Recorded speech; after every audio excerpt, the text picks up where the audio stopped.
नमस्कार। हमारा आज का विषय है हिंदी साहित्य का पूर्व मध्य युग, जिसे हम भक्तिकाल के नाम से भी जानते हैं, जिसकी समय सीमा 1375 ईस्वी संवत से 1700 ईस्वी संवत तक है। क्या उस युग को हिंदी साहित्य का स्वर्ण युग कहा जा सकता है या भक्तिकाल को हिंदी साहित्य का स्वर्ण युग माना जाता है? उसके पीछे क्या कारण है? प्रत्येक काल का साहित्य कुछ विशेष प्रकार की प्रवृत्तियों एवं मान्यताओं को लेकर लिखा जाता है, या हम यूँ कहें, प्रत्येक काल की अपनी मान्य विशेषताएं ही उस काल के साहित्य को दूसरे काल से पृथक करती है। इस दृष्टि से विचार करने पर भक्तिकाल का साहित्य निश्चय ही अपने पूर्ववर्ती और प्रवृत्ति साहित्य से पृथक एवं विशिष्ट है। तथ्य तो यही है कि जितनी सबलता से भक्तिकाल के साहित्य ने जन जीवन को प्रभावित एवं आंदोलित किया, अन्य किसी भी काल का साहित्य न कर सका।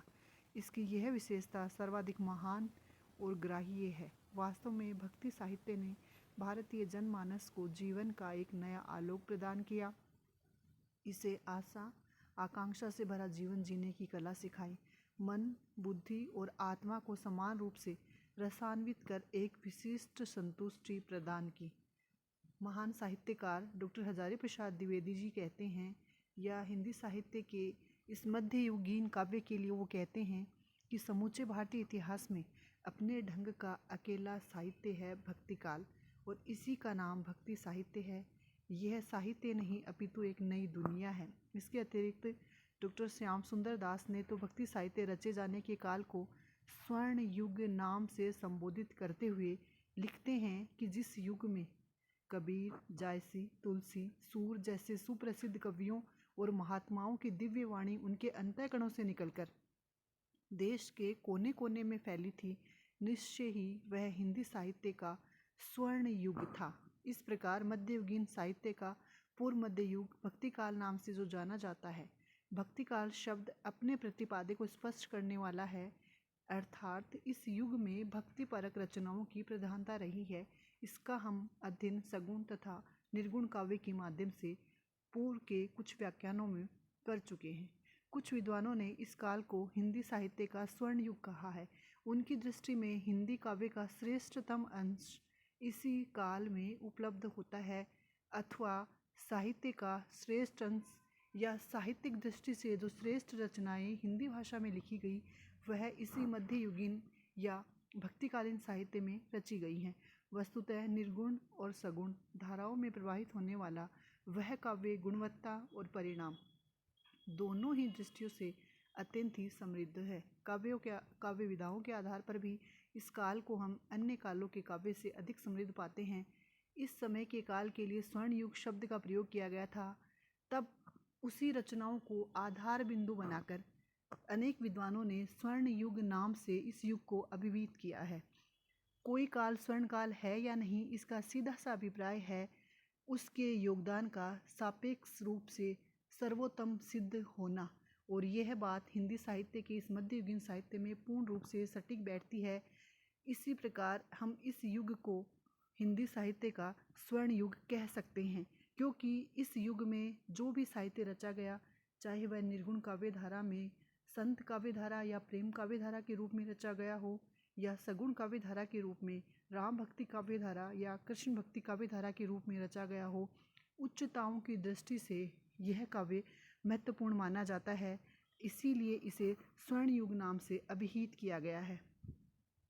यूँ तो इस युग में अनेक प्रकार की विशेषताएं मिलती हैं जो इसे स्वर्ण काल सिद्ध करने में सहायक होती हैं, जिन्हें हम कई प्रकार या निम्न बिंदुओं के माध्यम से या अनेक बिंदुओं के माध्यम से समझ सकते हैं। जिसमें प्रथम बिंदु है, निर्गुण संत काव्य को भी हम स्वर्ण युग के रूप में मान सकते हैं।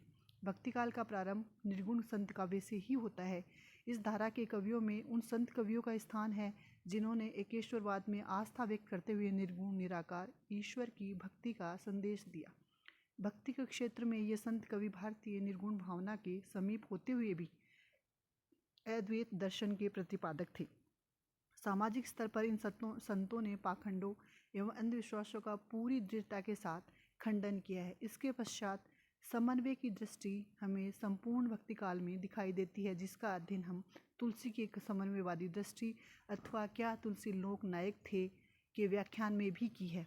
डॉक्टर विजेंद्र स्नातक का मत है कि संतों में समन्वय दृष्टि का स्वरूप जो विकसित हुआ था वह कबीर, नानक, दादू, हरिदास, निरंजनी आदि संतों ने जिस रूप में विचार व्यक्त किए उनका आधार कोई एक विचारधारा या मतभेद नहीं है।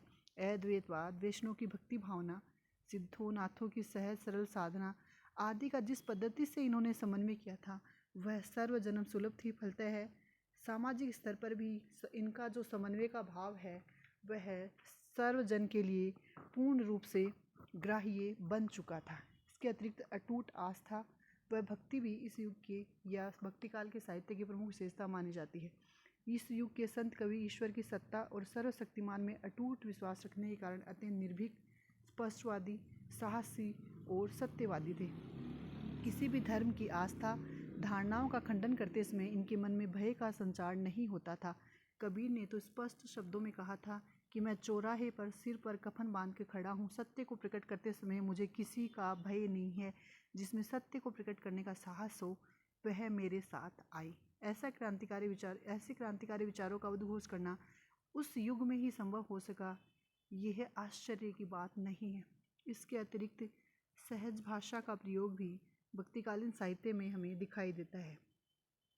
वह भाषा जो है वह काव्यहीन ही नहीं है, क्योंकि इन्होंने भाषा को सहज सरल शब्दों में प्रयुक्त किया। साधारण जनता के अधिक निकट होने के कारण यह भाषा अत्यंत लोकप्रिय भी बनी। इस भाषा की लोकप्रियता का यही प्रमाण है कि इनकी रचनाएं जनता के दैनिक व्यवहार और बोलचाल की युक्तियों के रूप में स्थान पा गई। आज भी इन संतों की युक्तियों का प्रयोग हम व्यवहारिक भाषा में भी करते हैं। गुरु की वंदना और गुरु का महत्व इस युग के साहित्य में पूर्ण रूप से परिलक्षित होता है। भक्तिपूरित हृदय वाले इन कवियों ने गुरु को विशेष आदर व महत्व दिया है। एक बात और यह देख सकते हैं कि संतों ने अपने युग में जिन धाराओं और मान्यताओं का खंडन किया उन्हीं को इनके नाम पर प्रवृत्ति युग में पंथ या मत के रूप में स्थान मिला है। कबीर पंथ, नानक पंथ, जिसे कई नामों से हम जानते हैं। इसके अतिरिक्त सामाजिक हित का भाव भी इन्होंने पूर्ण रूप से दिखाई दिया है। यदि निर्गुण संत काव्य परंपरा के भक्त कवियों की वाणी का मूल उद्देश्य पर विचार किया जाए तो यह मानव समाज के सामूहिक कल्याण की वाणी है। यह हम यूँ कहें कि धर्मनिरपेक्ष सत्योन्मुख वाणी कह सकते हैं। संतों ने तथाकथित जाति या वर्ण व्यवस्था को स्वीकार न कर मानव मात्र को एक ही धरातल पर खड़ा किया था। इसके अतिरिक्त प्रेमाख्यान काव्य और भक्ति काव्य ने जो काव्य रचा वह ईश्वर विषयक वर्णों में प्रतीकात्मक शैली को स्वीकार करने के कारण सगुण का आभास भी उस काव्य में प्रतीत होता है। इसके अतिरिक्त आत्मा परमात्मा के तदाकार होने की बात भी वह काव्य करता है। प्रेमाख्यान काव्यों में भावात्मक एकता का यह प्रयास हिंदी भक्ति साहित्य की सबसे बड़ी उपलब्धि है। निर्गुण काव्य में आए सभी तत्व भक्ति काव्य को स्वर्ण युग प्रमाणित करते हैं। इसके अतिरिक्त सगुण भक्ति काव्य जो कि ज्ञान कृष्ण भक्ति शाखा और राम भक्ति शाखा के रूप में लिखा गया, उस काल को भी स्वर्ण युग की अभिधा दी जा सकती है। सगुण भक्ति के रूप में राम और कृष्ण धाराएं विशेष प्रसिद्ध हैं। राम काव्य धारा के प्रतिनिधि कवि तुलसी और कृष्ण काव्य धारा के प्रमुख कवि सूर माने जाते हैं, जिन्होंने भक्ति काव्य को सर्वोत्कृष्ट रूप प्रदान किया है। इन दोनों ही कवियों ने सगुण भक्ति काव्य विषय वस्तु, रसात्मकता, भावात्मकता, कलात्मकता और भक्ति भावना के रूप में इस युग को स्वर्णिम युग प्रस्तुत करने का प्रयास किया है। निर्गुण कवियों की भांति सगुण भक्त कवियों ने भी हिंदू जनता में ईश्वर के प्रति विश्वास पैदा किया, निराश हिंदू जनता को नई दिशा प्रदान की, भगवान के शक्तिशील और सौंदर्य के युक्त स्वरूप की झांकी प्रस्तुत की और लोक मानव को मानवीय संबंधों तथा अन्य प्रकार के संबंधों के प्रति प्रेरित करते हुए हमें